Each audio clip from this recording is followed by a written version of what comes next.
Hello and welcome. आज मैं आपको सिंड्रेला की कहानी सुनाऊंगी। बहुत पुरानी बात है। कहीं दूर देश में सिंड्रेला नाम की एक सुंदर लड़की रहती थी। सुंदर होने के साथ साथ सिंड्रेला बहुत समझदार भी थी। सिंड्रेला की माँ बचपन में ही गुजर गई थी। माँ के गुजरने के बाद सिंड्रेला के पिता ने दूसरी शादी कर ली। अब वह अपने पिता, सौतेली माँ और 2 सौतेली बहनों के साथ रहा करती थी। सौतेली माँ और बहनों को सिंड्रेला बिल्कुल भी पसंद नहीं थी। उसकी सुंदरता और समझदारी से वे तीनों हमेशा जलती थी, क्योंकि उसकी दोनों सौतेली बहनों के पास ना तो अच्छी शक्ल थी और ना ही उनमें अकल थी। एक दिन की बात है, सिंड्रेला के पिता को किसी काम के लिए बाहर जाना पड़ा, तो पीछे से सौतेली माँ ने सिंड्रेला के साथ बुरा बर्ताव करना शुरू कर दिया। सबसे पहले तो उसने सिंड्रेला की खूबसूरत पोशाक उतरवा दी और उसे नौकरानियों वाले कपड़े पहनने को दिए। इसके बाद उन तीनों ने सिंड्रेला के साथ नौकरानी जैसा बर्ताव करना शुरू कर दिया। वो उसे खाना बनवाते, घर की सफाई करवाते, कपड़े धुलवाते, बर्तन धुलवाते और घर के बाकी सारे काम करवाते। यहाँ तक कि उन तीनों ने सिंड्रेला का कमरा भी ले लिया था और उसे स्टोर रूम में रहने के लिए कह दिया। बेचारी सिंड्रेला के पास उनकी बात मानने के अलावा कोई चारा नहीं था। आसपास के पेड़ों पर रहने वाले पंछी और स्टोर रूम के चूहों के अलावा सिंड्रेला का और कोई दोस्त नहीं था। वह दिन भर काम करती और रात में अपने दोस्तों से बात करते करते सो जाया करती थी। जिस देश में सिंड्रेला रहती थी, एक दिन वहाँ के राजा के सिपाहियों ने बाजार में यह घोषणा की कि राजकुमारी की शादी के लिए राजा ने महल में एक समारोह का आयोजन करवाया है। इस समारोह के लिए उन्होंने नगर की सभी शादी योग्य लड़कियों को आमंत्रित किया है।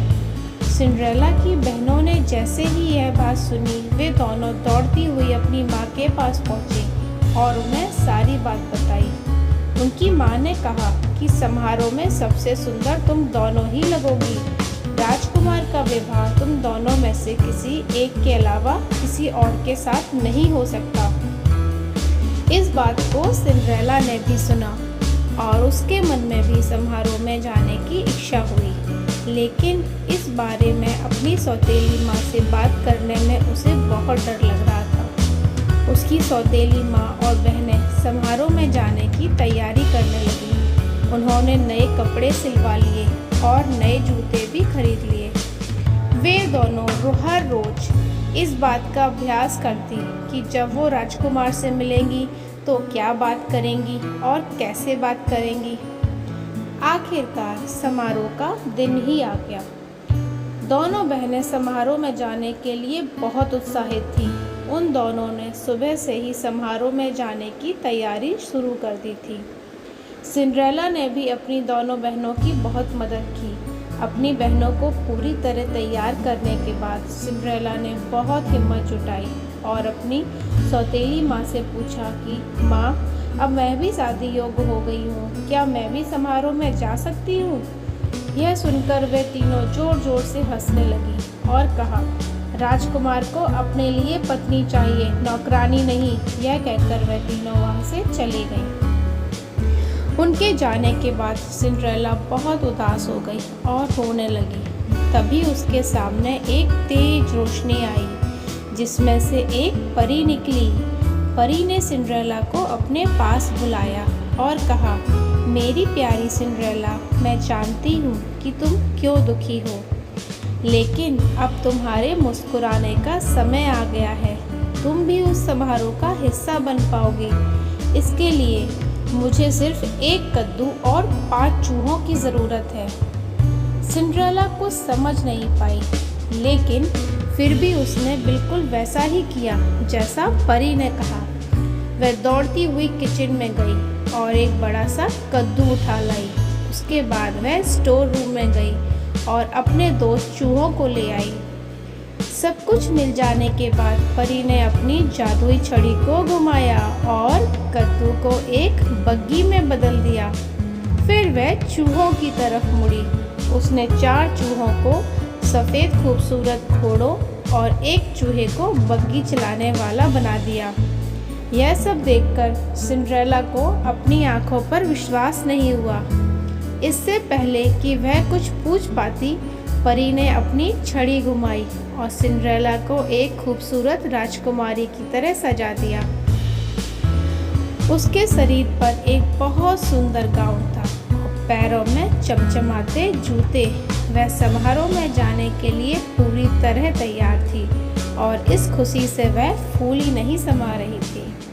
परी ने सिंड्रेला से कहा, अब तुम समारोह में जाने के लिए पूरी तरह तैयार हो, लेकिन ध्यान रखना, रात को 12 बजे से पहले तुम्हें घर पहुंचना होगा, क्योंकि 12 बजे के बाद जादू का असर खत्म हो जाएगा और तुम अपनी असली रूप में आ जाओगी।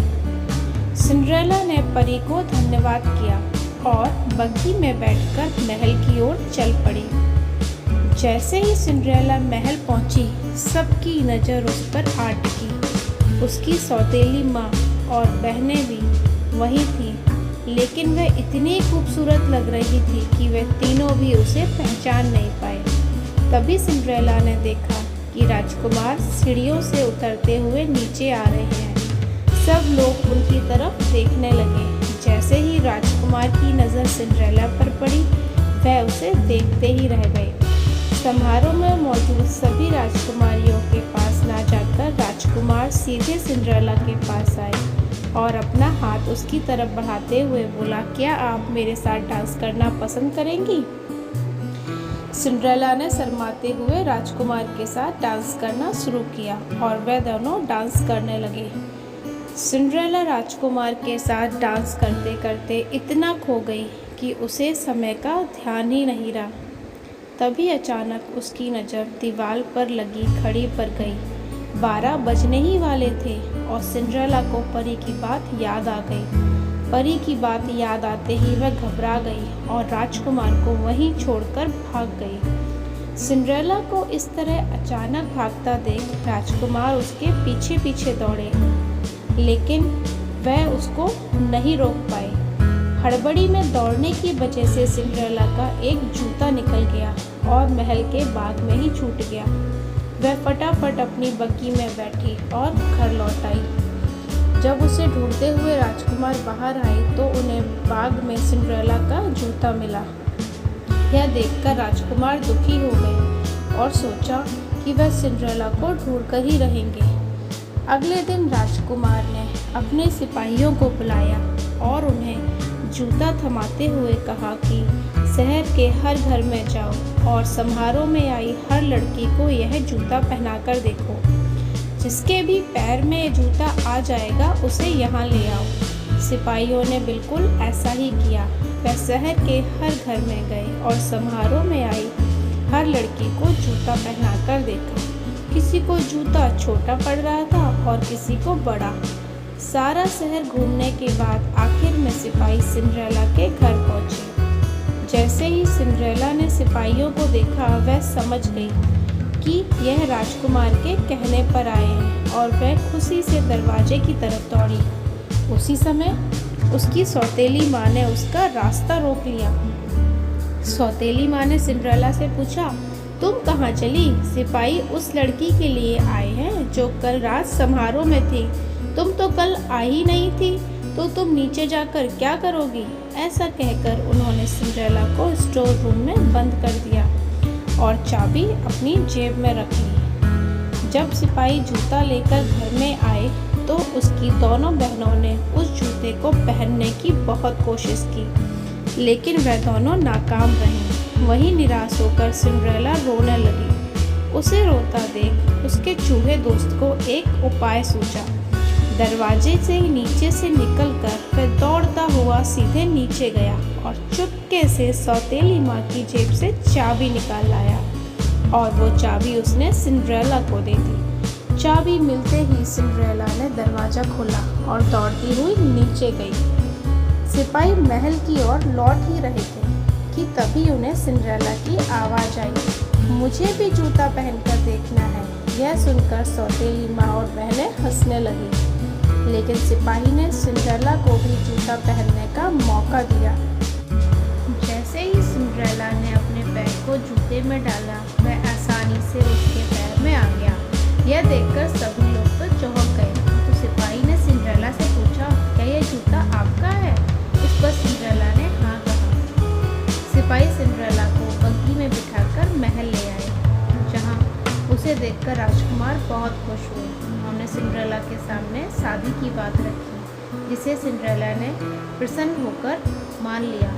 राजकुमार और सिंड्रेला की शादी हो गई और वो हमेशा खुशी खुशी महल में रहने लगे। आई होप आपको यह कहानी अच्छी लगी होगी। अगर ये कहानी आपको पसंद आई हो तो प्लीज़ इस कहानी को लाइक करें और मेरे चैनल को सब्सक्राइब और शेयर ज़रूर करें। Thank you. Have a nice day.